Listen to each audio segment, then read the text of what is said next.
Hey everyone, this is the 31st series of Thought from the Logic of Sense. In this series, Deleuze endeavors to explain the genesis of thought, how thought comes into being, but not simply original, creative, artistic, or intentional thought, also all those little thoughts we're constantly having that we call our internal dialogue or mental chatter.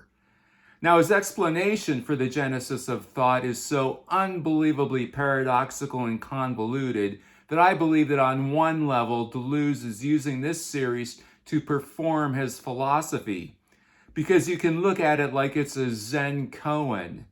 The more you read this and attempt to figure out and understand it, the more you find yourself getting pushed up against a wall, a logical wall that you kind of have to break through to see things in a different viewpoint.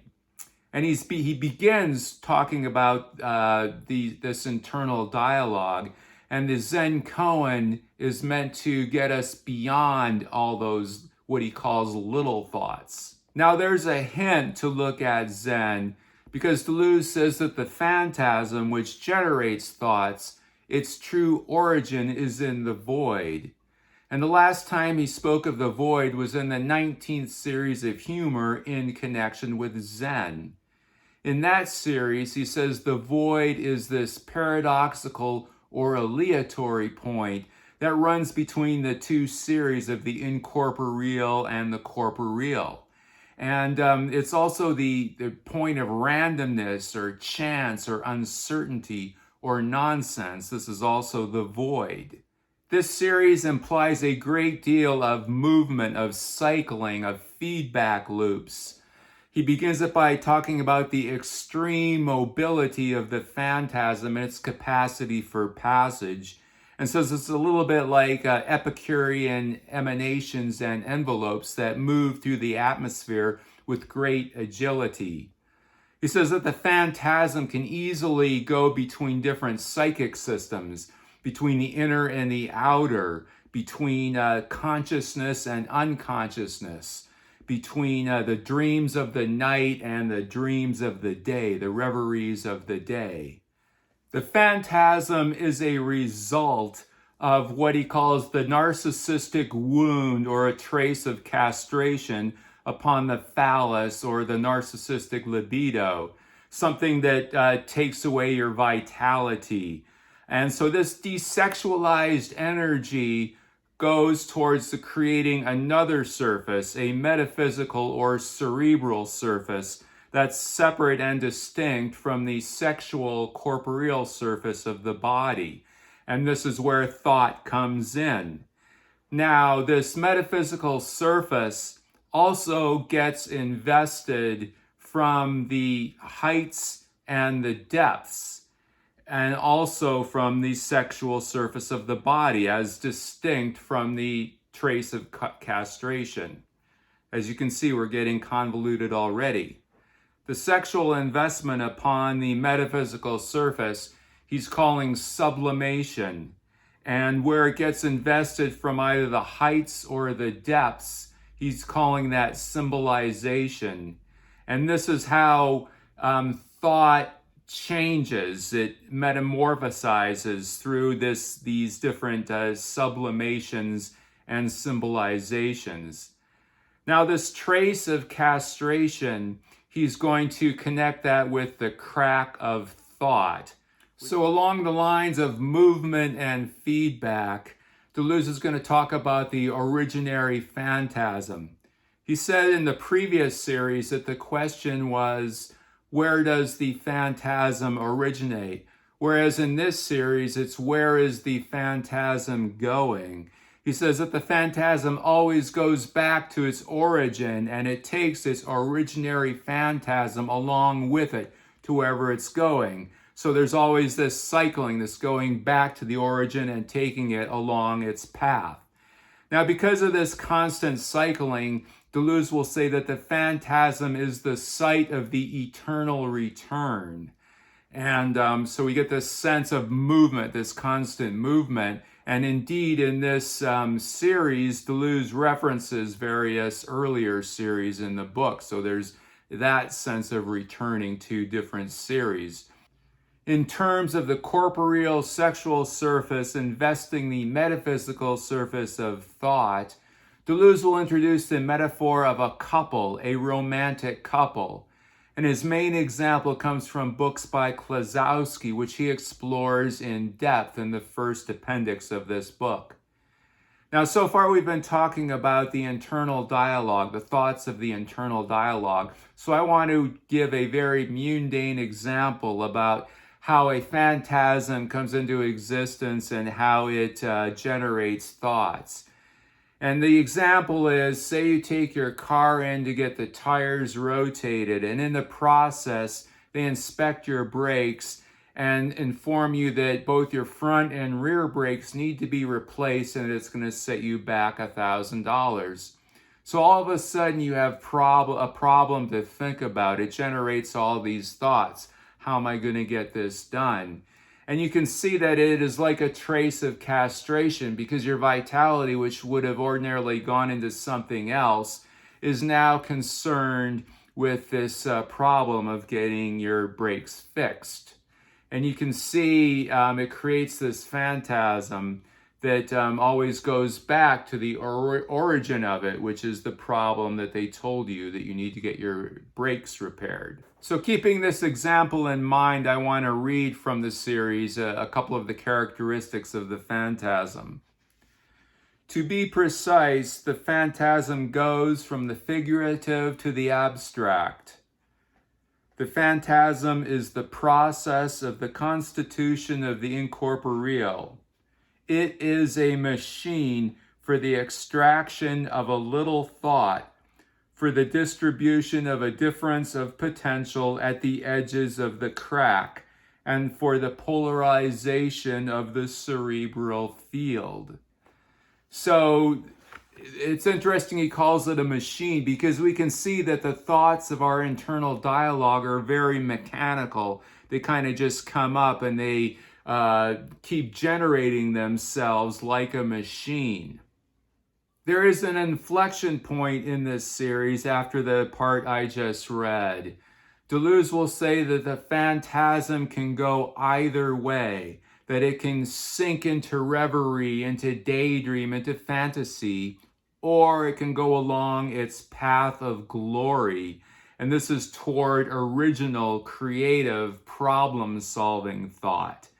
And the example he gives comes from Marcel Proust's In Search of Lost Time, his epic book. And the protagonist of that book, one of his problems or concerns is the question, should I marry Albertine, the love of his life? And this is the sexual aspect of it. And this turns into, how do I create a true work of art? Because the protagonist, what he really wants to do is to write a great book, like Marcel Proust did. Deleuze asks, why call it a path of glory? He says, what kind of metamorphosis is it when thought invests or reinvests what's projected over its surface with its own desexualized energy?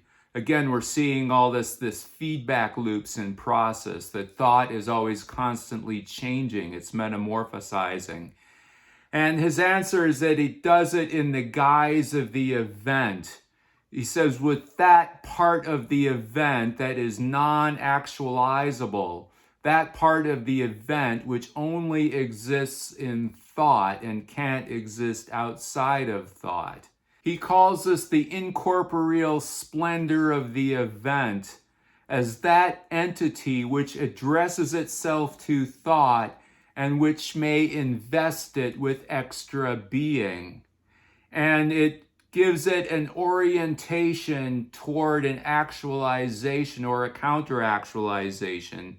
So in my example, it gives it an orientation toward figuring out how to get the car repaired, get its brakes repaired. And it does this by extracting sense from the state of affairs and from the infinitive verb to bring it into a more concrete, specific actualization. The infinitive verb in this case would be to repair.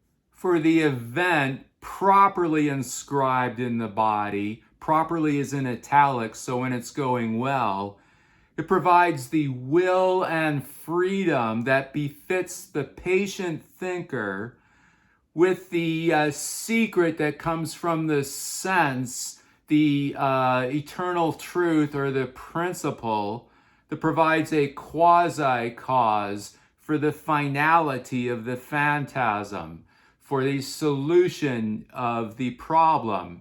In my example, getting the brakes repaired. Now, if we remember, the quasi-cause is connected with the paradoxical point, the aleatory point that goes between the incorporeal and corporeal series, the place of chance, randomness, nonsense, the site of the void. This is also the quasi-cause. Along the lines of the phantasm going either along a path of glory or sinking into reverie, the sexual surface or castration is in between the body in depths and the metaphysical surface of thought. So it can go either way. If it's orientated toward the body in depths, Deleuze will say it's ultimately orientated toward psychosis, or it can be orientated toward the metaphysical surface, towards sublimation, towards coming up with thoughts that will solve the problem. Deleuze will give the example of death as also having these two different orientations, and he'll hark back to Maurice Blanchard's discussion of that, I believe in the 21st series. And this is where death can either be thought of as personal, as something that's contradicting the ego, as something that has only to do with the body, or it can be orientated toward the infinitive, toward the metaphysical aspect of it, or what he calls the death instinct, which is a distancing from the ego, going away from the body. And Deleuze ends this series by comparing these two different directions with the mouth and the brain, because the mouth without the brain is takes in food. He connects it also with the anus. So it takes in food and it shits it out. And whereas the brain, which is a corporeal organ, but it also has this metaphysical cerebral surface of thought, can make it such that the mouth can express incorporeal ideas through speech. So for the esoteric aspect of this series, I suggest looking at his use of the words splendor and glory, which are not accidental, because they have a very specific meaning in Hermeticism related to the production of sense. If anyone has practiced the thelemic ritual called Liber Reguli, you'll get an idea of what splendor means in regard to that. Also, I recommend reading my article called The Hermetic Transmission of Francois Rabelais, which I will link to for more of a background on this use of the word splendor. And with that, we'll see you next time for the 30-second series on the different kinds of series. Take care.